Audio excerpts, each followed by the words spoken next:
Hey everybody, I want to talk about a product and platform that I absolutely love and our latest sponsor, Interseller, the prospecting and outreach platform of choice for recruiters and sellers. Whether you're doubling down on business development or recruiting talent, Interseller does all the heavy lifting of finding contact data, automating the email and follow-up process, and syncs all that rich data into 20 plus CRM and ATS platforms. Reach out now and get going on a 2-week free trial and let them know you heard about it from Adam on the podcast today. Check out the link on the website. Appreciate it. Welcome to the podcast, where we introduce you to incredible humans who share their journeys with the mission to inspire you to harness your own inner tenacity to drive your life and career forward. And now, your host, Adam Posner.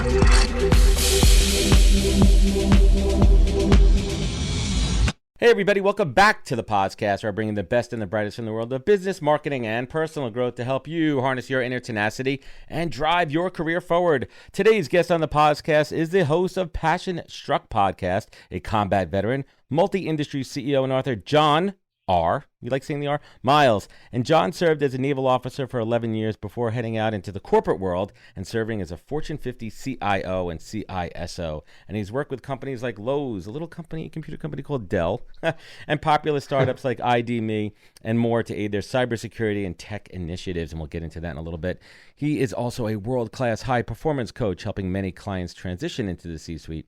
And through his PassionStruck podcast, John enjoys the opportunity to make passion go viral. So let's get started to hear more on what it means to be passion-struck. John, welcome to the podcast.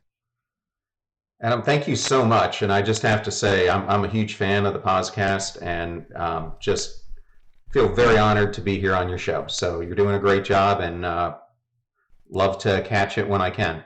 And I appreciate that. And likewise, thank you so much for having me on the PassionStruck show. And for anyone out there, that's really what it's all about. Just a little side note on podcasting. My approach, and I think John would agree, it's collaboration over competition. There's an abundance of ears and eyes out there. And this is really the best way to connect and introduce our shows to our unique audiences. And I really encourage other podcasters out there to do it. So let's get started. I want to bring my tribe up to speed on your background. When was it that you said, you know what, I am going to go into the military and I'm going to go the course of the Navy? Was there other members of your family? Were you following family traditions? Well, it's an interesting story. I actually grew up in South Central Pennsylvania, in the York, Lancaster, Harrisburg kind of area. And so anytime we had relatives that would come in, we would always take them to Annapolis because they always wanted to see the Naval Academy, and it's beautiful there. And I remember growing up as a kid, especially when I was younger, and hearing the poor plebes getting screamed at as you're walking around campus. I'm like, who in the world would put themselves through this?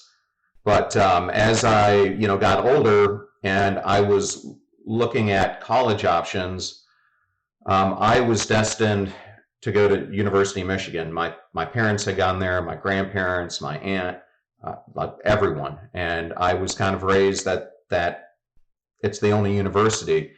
But my grandfather and my father were both veterans. My grandfather was an officer, actually initially in the airborne. And then it's a crazy story. He was literally 2 weeks away from deploying, had done all the preparations, and then he got orders from the Secretary of Defense to report to Fort Detrick. And my grandfather had a master's in pharmacy and chemical engineering, reported to Fort Detrick, and after about 2 weeks of getting testing and other things, his college professor from Michigan met him and said, I've recruited you into the chemical warfare program. Interesting. For the military, which is a story he couldn't tell me until I was about 35 or 38. Was it classified? It was sworn. He had a 50-year vow of secrecy. And my father also is an interesting story. He was a Marine, but when he went in during the Korean War, they were just restarting what today is called MARSOC, Marine Corps Special Operations Command. It used to be called Force Recon. But when he went in, they didn't have a Force Recon school for them to go to.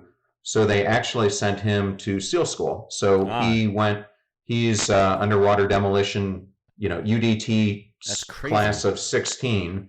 So he's actually a frogman and a Marine Corps Force Recon. So this is in your blood.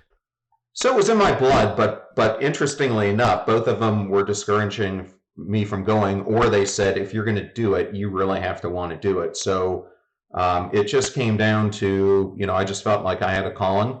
And to me, I wanted to learn to be a better leader. I had started working at a really young age. I had a paper out since I was in 5th grade. So leadership was always kind of your path there. I want to dig into it a little bit, and you spearheaded the formation. I'm going to butcher this. The Expeditionary Tactical Information Operations Support, codename ETOS, while you were there with the Naval Special Warfare Unit 10. What was it like to build a leadership system? What was it like to build a system within the Navy and the military?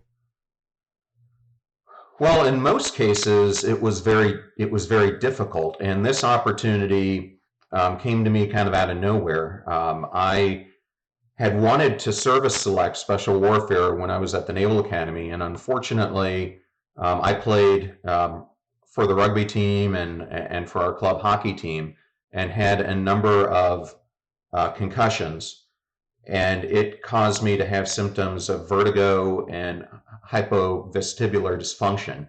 And so because of those, I was not permitted to do my SEAL billet, which I had selected. So I ended up having to select cryptology and became a spook. And it just so happens I got attached to a classified group within NSA, and they asked me if I would lead up this program. So that's kind of how it started.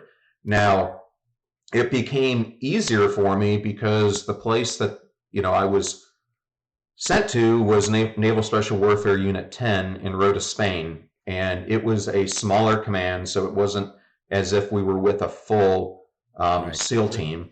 Was it an elite so we were able to not only train with them, but we were able to train with a lot of allied forces. So we got to work with the Spanish, the Italian, French Foreign Legion, some of the SAS, and so by having that exposure and being able to work with them in a close-knit training command, I think it made it easier to roll out. And then from there, we would then go on deployments, either in the Mediterranean or the Persian Gulf, to test the concept that we were doing, which was to create a function.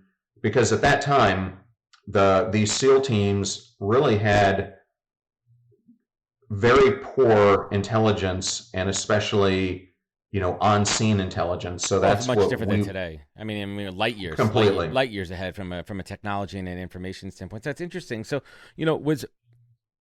were you always that natural born leader, or is that something that emerged throughout your tenure in the Navy? And we'll get to your transition out of the military in a little bit, but did you always kind of feel that you were destined to be a leader and instill leadership in others? I think it just was something that naturally occurred. I got my first official job outside of the paper route when I was about 14 and started working for giant food stores. And, I started out like anyone would as a bagger, and then I became a cashier, but I guess they recognized I had leadership potential. So, at 15 and a half, I became the produce supervisor, and then they elevated me to be the supervisor of truck crew, which was a very unique experience because I was the only one there who wasn't an ex-con. Everyone else was actually an ex-con, and they were all, 20 to like 28.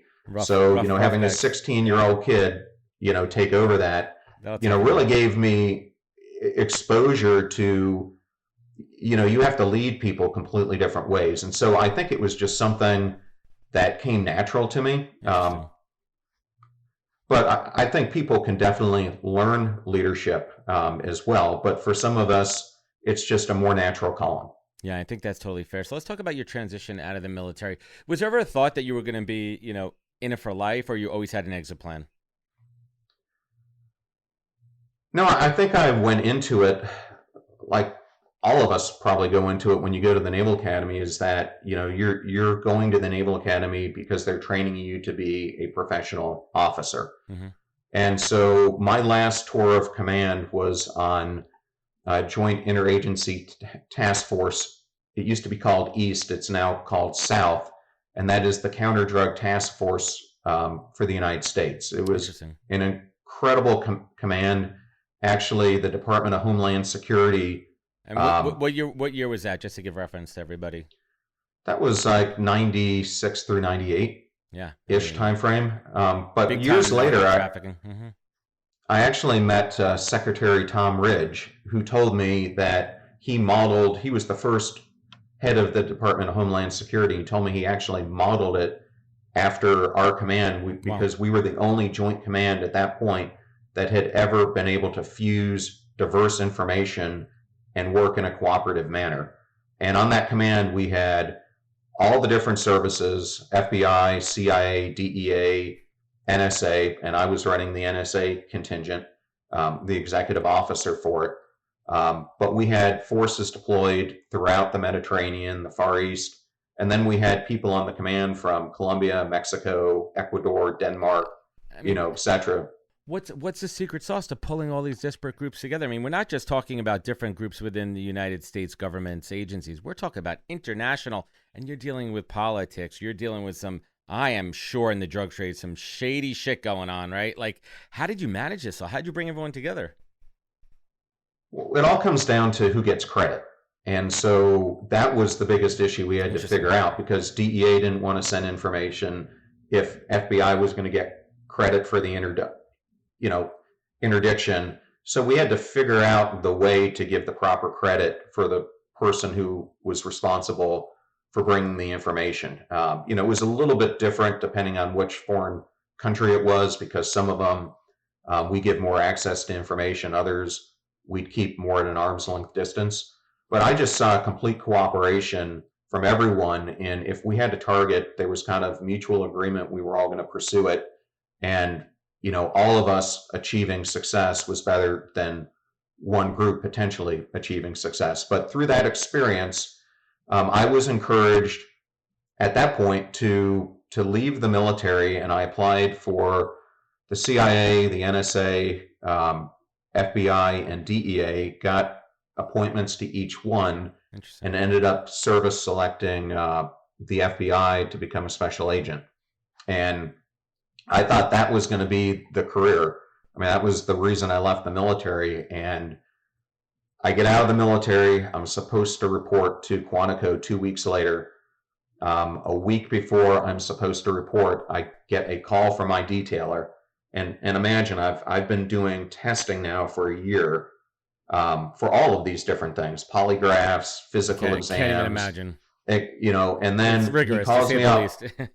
He calls me up and says, Congress, like, they have these, issues where they're not approving the budget.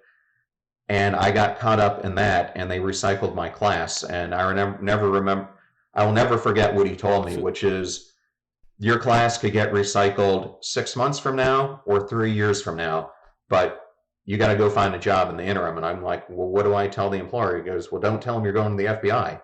Just go out and do it. So you're kind of forced into the real world, into corporate America. You're for, and at this point, I had no backup plan. I couldn't go back to the other agencies because I'd already turned them down. I had not been job searching because I was going to the FBI, and so I'm thrust in this thing where I'm, married at the time. I've got a wife who is counting on me, and so I went on this mad dash, and luckily found an Air Force Academy grad who was working at Booz Allen, who got me an interview. And ironically, the first project I ever worked on was developing the Infrastructure Protection Center strategy for the FBI. Go figure that. So let me ask you a question. So when I was doing my research, I found a quote from Edwin Booz, who co-founded Booz Allen, where you worked early on. And the quote went like this: "Start with character and fear not the future." That one stood out to me. What comes to mind when you think about that quote? Start with character and fear not the future. I think it really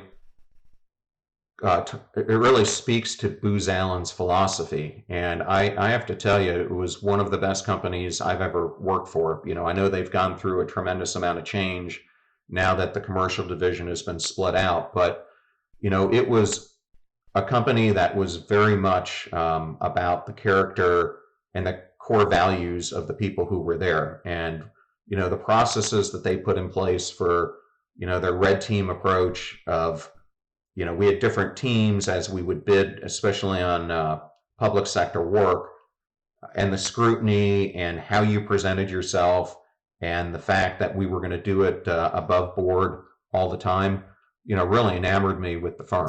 It's your how. It's how you go about everything. I mean, what would you say is the biggest difference between serving in the Navy and working at these large companies? What like, was it a big adjustment for you? Like, right, because we're talking chain of command, there's politics involved in both places, but what's that core difference, and what was hardest for you? Well, I think it is a pretty big difference. When I'm on the Joint Interagency Task Force, we had a 2-star admiral who was leading it. I was a lonely lieutenant, and, my boss was an 06. Most of the heads of J3, et cetera, were 06s. And so it was definitely a top-down methodology. What I found about Booz was that they had more flexibility for you to bring ideas and creativity and new ways of doing things that the leadership would listen to, especially when I got moved to San Diego to help start that practice. And even though the majority of the leadership did come from the military, I didn't feel as if it was as push down command and control as it was in the military. The other thing is it's a big shift from when you are the customer to having to serve the customer. And so that was a big difference. Yeah, that's a big one. So, so for me, having been on the other side, it actually made me raise my game because I didn't want to let my customer down, so to speak. Interesting perspective. So let's pivot and talk about your work at Dell. And you helped them make a major pivot, speaking of pivots, between a hardware-based to an end-to-end software solutions company. What was the approach here? How did you accomplish that transition? And what was that key fundamental, whether it was a mindset shift, a strategy shift that you needed to sell internally? Well, I just want to be clear. I was part of the team on that strategy. It was called Best Value. There were 3 core strategies at that time. One was eDell. Another was Best Value Solutions, which was pivoting from being a product provider to a solutions provider. And then we were also working on the supply chain of the future, because at that point in time, the entire supply chain had been created to support this, Dell's configuration of their PCs. And we were switching to a model where we weren't going to do that anymore. And we were just going to offer common configurations in, whether it was on the server side or the consumer side. So on that other side, there were so many challenges. When I walked in the door, we had close to 10,000 different applications. And the way that Dell had grown over time, like many companies do, is through accidental architecture. I mean, they started out, as a US-based company, then expanded globally, built, a system to support the globe. Then the global centers of excellence each wanted their own applications. So then they started creating their own. And so in each of these regions, you had your own separate systems. I can imagine. And it was like an accordion. So when I got there, we were trying to get it from 10,000 down to 2,000 for one challenge. But the other challenge is, as you're doing that, you have to standardize all the data elements across the company. And then on top of that, create new systems that are going to be able to support selling software and services in a different way than we did. So the challenges were the way Dell was led at that time, and I'm not sure if Michael still leads it the same way, is there were literally 6 or 7 presidents who were all competing against each other.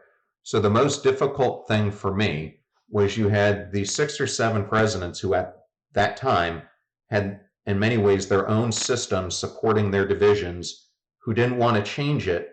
No, Because the way it worked is if you were the top president, you're probably making 35, 40 million a year. If you're the bottom person, you're getting fired. That was how the GE model worked at Dell. And so there was tremendous pressure. Competition. That's competition. But Michael was conflict adverse. And so he didn't kind of settle that conflict. So it required people who were in roles like mine, who cut across all of them, to have to figure out to navigate the inner workings of the politics of the day.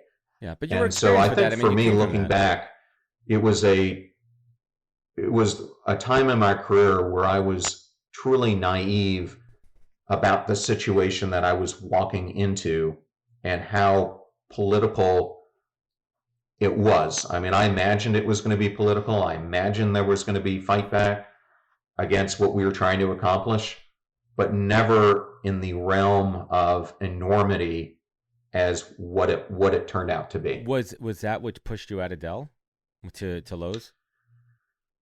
Well, I know I went from Lowe's to Dell. Sorry. So what ended up happening is I discovered that the solution that we were implementing. So at this point, one of the presidents who was running the large enterprise division used to hold my job, and he made a deal with Oracle that we became Oracle's largest customer in the world. We were spending over $100 million a year. And the idea was we were going to implement their entire suite of products. Well, we had another division led by a guy by the name of Dave Johnson, who was leading strategy and kind of the new corporate development of where we needed to go. And he was trying to purchase these software companies who needed subscription billing and other capabilities. When I started looking at it, the solutions that we had from Oracle could not fulfill the future business model that Dave was trying to build. And so at that point, I arranged a small team of, I took my highest achievers, put them on this team and said, come up with a different way. And so the way we were implementing Oracle was in an on-premise, meaning putting it in our data center mode. But I said, just figure out the quickest path. So they developed a solution that included all cloud providers, connecting to actually the cloud Oracle solution on the back end, but came up with a solution that we could put in place within 9 to 10 months that would probably cost us $15 million and do the same thing that we were doing with the other system, which was costing us $125 million a year on top of the Oracle cost, and was going to run for 7 years. And so you might think, I go to present this to the steering committee, and that gentleman who had originally came up with the idea to use this other solution and had sold it to the board felt like he had pie in his face. So he went on a negative campaign to politics to the CFO, to his other peers, and they would not move forward on this other solution. Although people who weren't on the steering committee, like Dave Johnson, Ron Rose, and others, completely agreed with my position. And so I basically had a choice to make. Either I was going to take this to Michael and the shareholders and say, this is the way we need to go, because it's going to save literally hundreds of millions of dollars and allow for this billions of dollars of expansion, or I can just go and take the easier route and just do what this president wanted. And so I took the tougher route, made the recommendation. Unfortunately, at that point, one president can torpedo your career. That's what happened. But I left Dell, and an amazing thing happened about 12 to 18 months later. My person who relieved my role, Andy Karabutis, called me up and said, "You're never going to believe what happened. We were in a meeting today. Michael was there, Brian Gladden, the CFO, and he looked across the room, started yelling at the president who had forced you out, and said, by God, Miles was right all along. We should have trusted his judgment.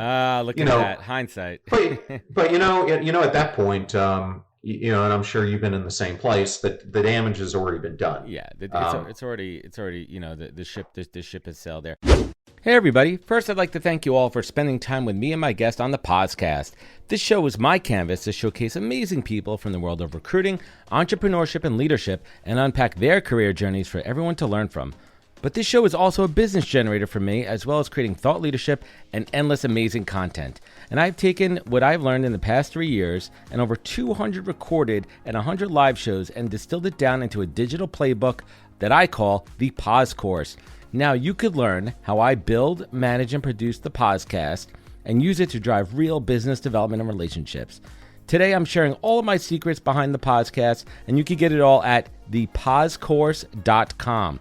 This course is for anyone, whether you're starting out or an advanced podcaster using it for B2B and B2C. It's filled with all of my insights, learnings, tips, tricks, and templates. So get it now at thepausecourse.com and learn all my secrets. Thanks.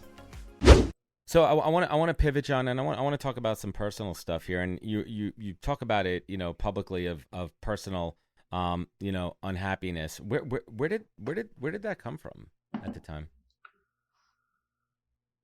Well, I think, like many people, I got into this career, accidentally in many ways, because I had wanted to become, a federal employee and work for the FBI. And so I kind of started on this corporate career kind of out of necessity. And, there were two pivotal things that kind of happened to me. I left Booz Allen and I went to Arthur Andersen, and my career was, taking off. I had started a new practice. We were making tremendous amounts of money. And out of nowhere, Enron hit. And I was in Houston, so I was in the epicenter for it. I had never worked on Enron, so I thought I would be safe. But literally, millions of dollars of books of business evaporated overnight. And I was again forced to start a new career. So I got into this corporate career. And I think what happened to me is I became, like a lot of people, so fixated. I think it's this military background that I had where, your thought is advancement, getting to the top, etc. And so that's where a lot of my focus was. And I got caught up completely in the grind. And I think for a decade, the toll that took on you in your personal life and your relationships. Yeah. And so by the time I hit Dell, at Dell, I was easily working 100-hour weeks. Every 2 weeks, I was on a global trip, and it just started taking a toll on me physically, mentally, spiritually. It started impacting my relationship at home. I think it was the precursor of, leading to my divorce. And, I just felt like everything was unraveling. And I think a lot of people feel this way, but you feel stuck because your family gets used to a certain standard of living, certain cars that they're driving. You start identifying yourself. People would ask me, I hate this question, but what do you do? And the easy thing would, I'm the CIO for Dell, or I'm the CEO for this private equity company, or I'm operating partner. I mean, we get so defined by the wrong things. And that was what was happening to me. So, I finally reached this point where I went to a career advisor who gave me an analogy that kind of completely changed my perspective going forward in life. And he said to me, John, you're like living your life on a stool that has one major support. And that one major support is really wrapped around your career. But if anything happens to that career, you're going to topple over. And because you've got nothing else holding you up. And so he said, you really need to think about this as a stool with multiple legs to it, and think about these things in the passions that bring you happiness and fulfillment. And that can be anything. For someone, it could be, being a yoga instructor. For someone, it could be a love for sailing. I decided for me that they were going to be career, relationships, physical health, mental health, spiritual health. It's an epiphany. You had an epiphany.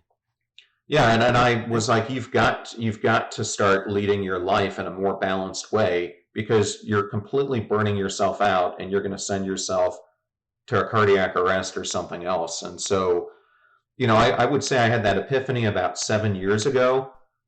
I pivoted to owning my own company and doing fractional senior level work. I'd go in as a fractional CEO, COO, CIO, whatever it may be. But I found even doing that what I was doing is what I've been doing my whole career. I'd been making other people's dreams come true, but I wasn't making my own dreams come true. Yeah, that's incredible. And I want to touch on something else personal, really traumatic. And if you don't mind me asking about, in 2017, you came home to an armed burglary. That had to be, traumatic. But what if you don't mind sharing what happened and how maybe you were better enabled to handle that stress and trauma than maybe you would have been a few years previously when you weren't in the right state of mind? Well, yes and no. So it was just a typical day. I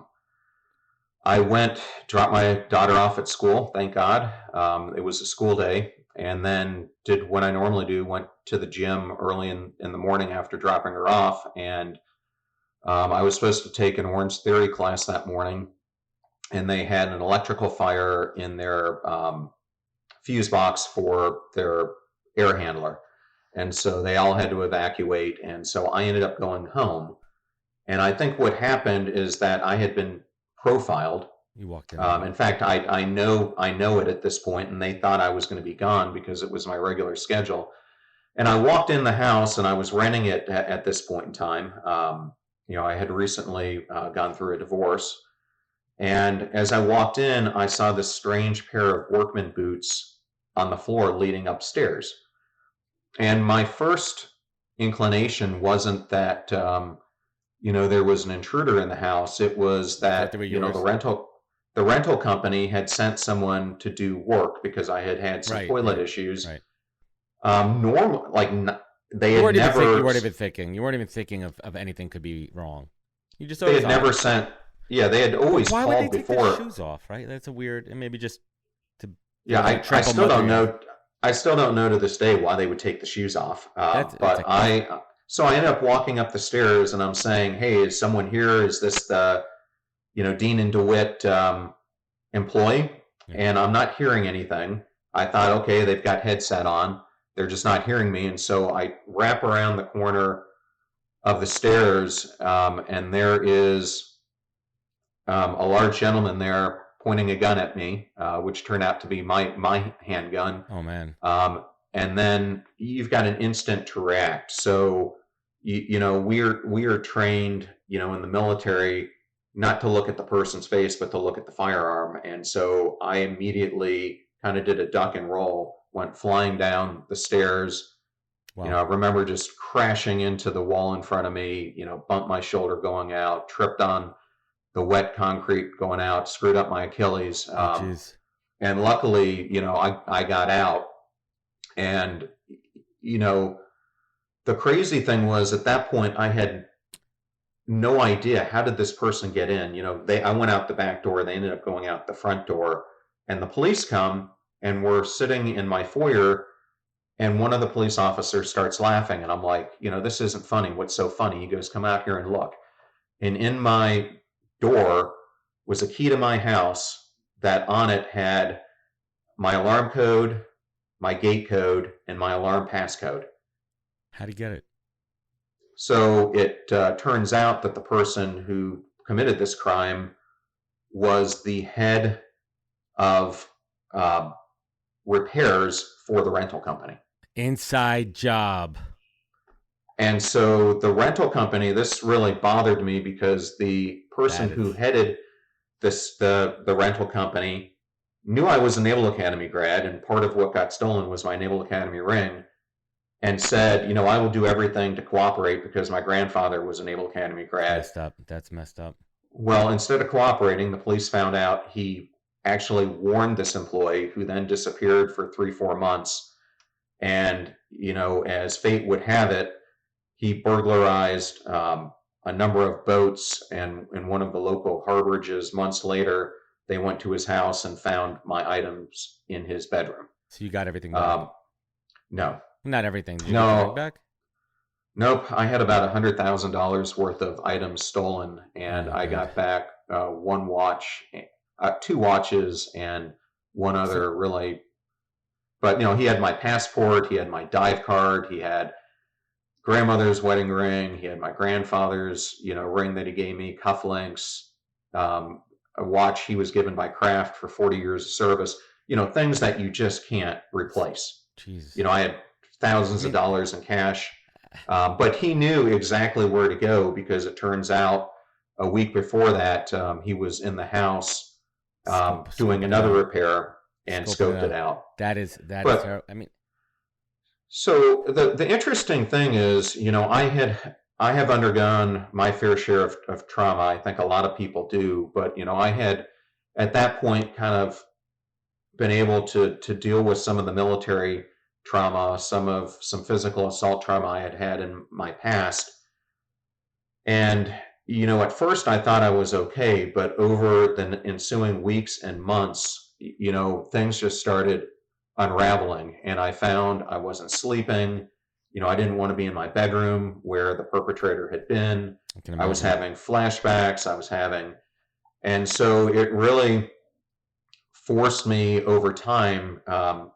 Things were unraveling to a point that, I couldn't stay focused on things. And I'd never experienced this amount of. This is real PTSD. This is real trauma.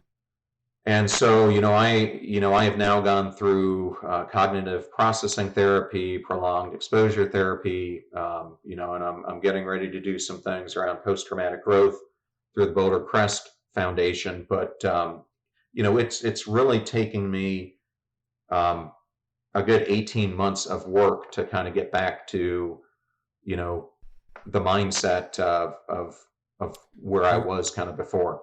Well, I really appreciate you sharing that story, and the message for anyone out there going through the trauma, and correct me, is just make sure you take care of yourself, and you get the right help, and you seek the right help, and you surround yourself with the right people.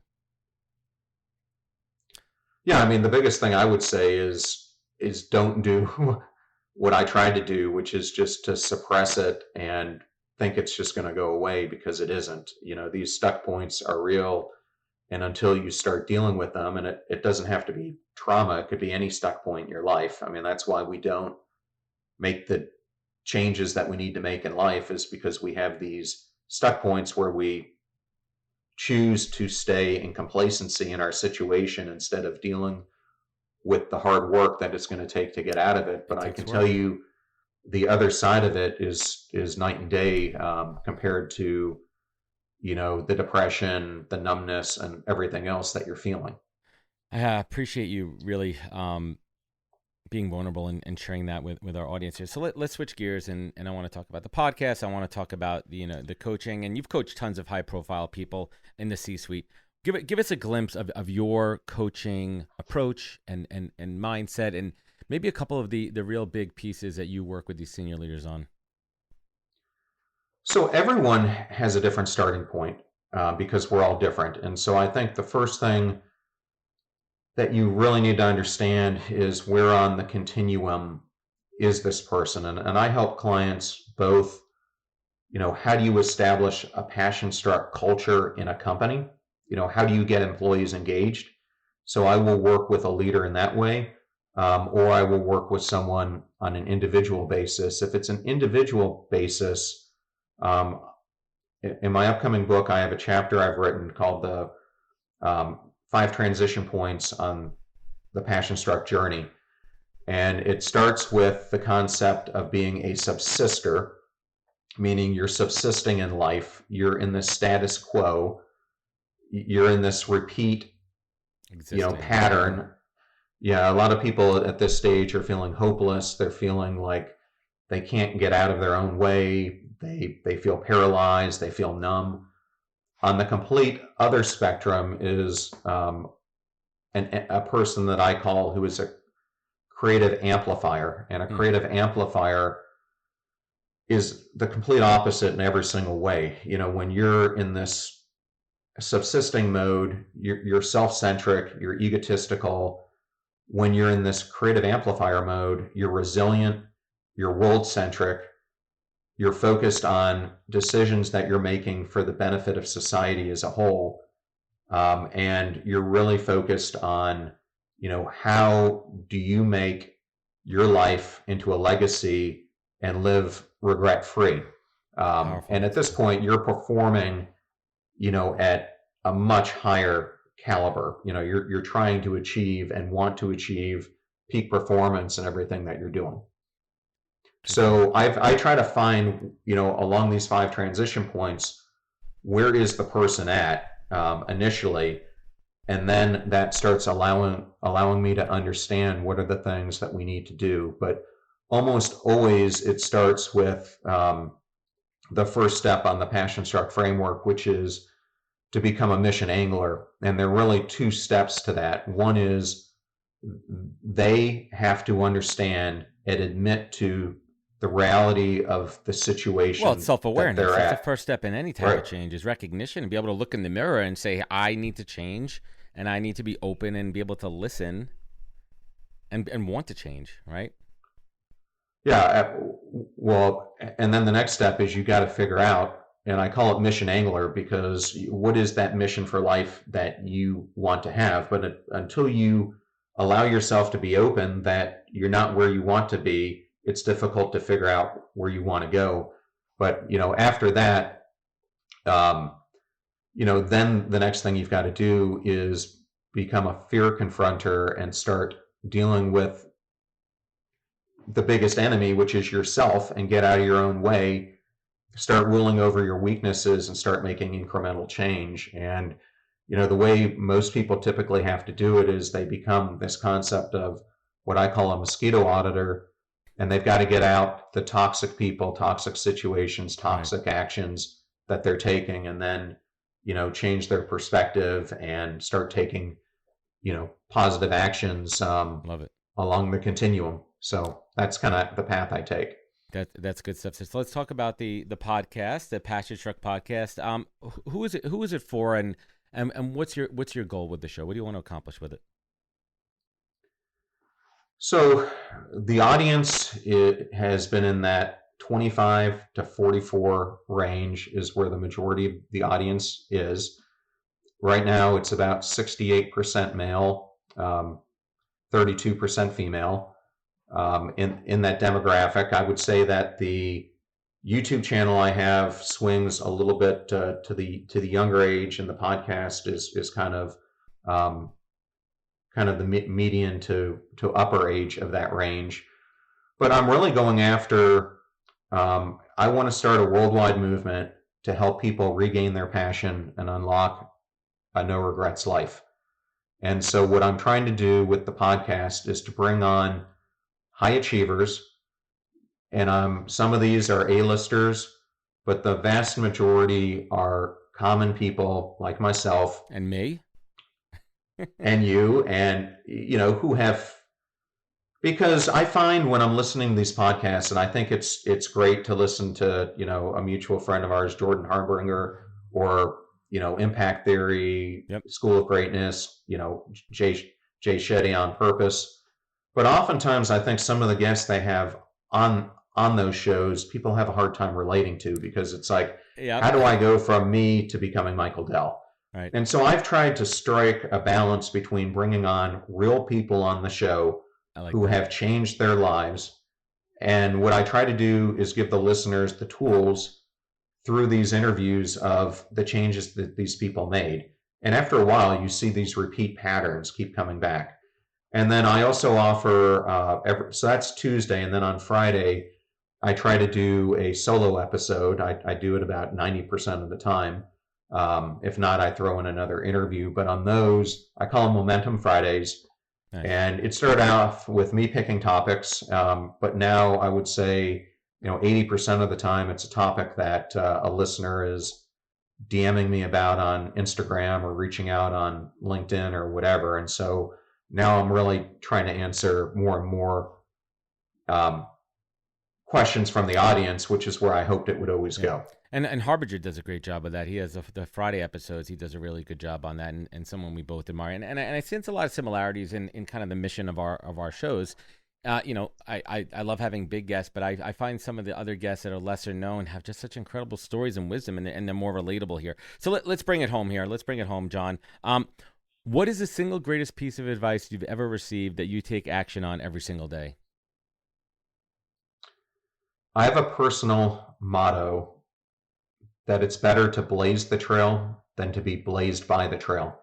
And I think that has been something that has always propelled me in every job I've had, meaning you can wait around and wait for someone else to tell you how to do it, or you can take the initiative, be an originality embracer, and figure out a way to get it done. And so that's something that I think has been a hallmark for me of everything I've tried to do, is to find originality in whatever job, whatever thing I was trying to do, whether it's been philanthropic or in my career. I love it. That's powerful. And John, last but not least, you look back on your life and you think about those tough times, and not just the armed robbery, but the trauma you've gone throughout your career, your life, personal, professional. You've been through a lot, man. You've lived a lot of lives, and those moments when you really had to dig down deep and harness that inner tenacity that you have that burns bright. And on the flip side of that, when you find inner peace, the love and respect and your children and your family, what is your compass? What is your guiding light? John Miles, what is your North Star in life? So, the first thing I would want to tell the audience is that it is okay to fail, and it is okay to feel weakness, and it is okay to have bad days, and it is okay to have these moments where you feel like you just want to give up. I think it happens to all of us, whether it was Steve Jobs, or General McChrystal, or whoever it is. We all have these moments of self-doubt. I think you've got a choice to make at that moment. You can either give into that, or you can start finding ways to build resilience in your life and find a way to pick yourself up and to take the next step. And what I have found is, when I've had some of these biggest downfalls, in my career, I truly am a believer of failing fast if you're going to fail, and fail often. But when you're at your lowest point, the one advantage that you have is that you can rebuild your life brick by brick. And you can do it in a much better way with a much solid foundation than you had before. So my North Star is, for a portion of my career, I was really focused on serving myself and advancing my career. And now I'm really focused on serving others and really igniting this movement of getting people to start living their lives differently, because the world right now is a crazy place. If you look at the United States alone, and it really crosses to all Western countries, we've been in a 30 to 35 year decline in entrepreneurship rates and business vitality. And some people might be saying, everyone I know is an entrepreneur. Yeah. But when you look at, and I've studied Brookings, the real studies, numbers, not the real numbers. numbers. Yeah. Every single year since around the early 70s, we've been on a 20% or more decline. And if you wanted to look at this as a V on a horizontal axis, if you look at the number of people who are joining firms that have 250 or more, that is going up in an inverse vertical as the one that's going down. But I think we're on the verge here of a major change. And I think the American dream, as most of us were brought up to realize it, if it's not dead already, it's dying. And that's because, the whole dream was land ownership, this big house in suburbia, the car, all these things. And people now are taking these jobs in these major corporations, and 85% of them are disengaged. Yeah. And so I think the change that's coming is we're going to go back to the age when people were blacksmiths and farmers and had these personal professions, because I think with the all digital world that's around us, and especially, the automation and the science that's coming, so many people are going to lose their jobs. They're going to be forced to do something else.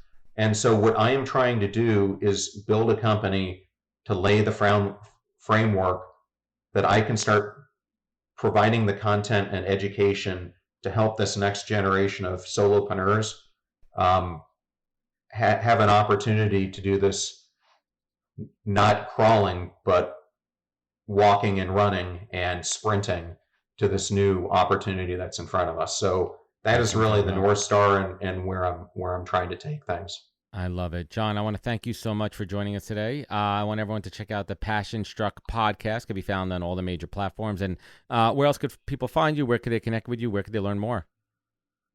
So I appreciate that question. A lot of podcasts don't give the guests this opportunity. So I really appreciate it. Podcasting 101, people. Podcasting 101. Always give the guest their props. So I do want to hit on this. So I recently talked to a branding expert.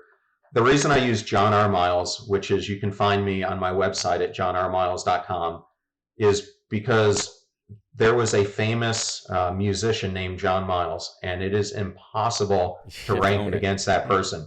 But this branding person said, I don't like John R. Miles at all. You should start calling yourself JR and start going by JR Miles. And I'm like, you can find me everywhere: Instagram, Twitter, LinkedIn at John R. Miles. And if you're interested in the PassionStruck brand podcast, you can go to PassionStruck.com. And we are on podcast players everywhere around the world. Fantastic. John, I want to thank you so much for joining me. Hang with me one moment here as I sign off. This is a good one, folks. I really hope that you dig into John's background. I mean, we could have talked all day. I could have made this a 10-part episode and went super deep on so many different areas here. But I really wanted to give you a good insight into John, who he is, and if you want to find out more, please look him up. Remember, sharing means caring, so if you like this episode, please share it with everybody. You know where to find out more at thepodcast.com and all the other social media channels. Remember, take care of each other, look out for one another, and catch us next week for another great episode of the podcast. Take care, everybody. Wisdom is forever, but for us, it's time to go. Thank you for joining us. Luckily, we'll be back with our next episode soon, jam-packed with more incredible humans. Thank you for listening, subscribing, and sharing. To join the conversation, search the podcast on LinkedIn. And to catch up on past episodes and more info, please visit www.thepodcast.com.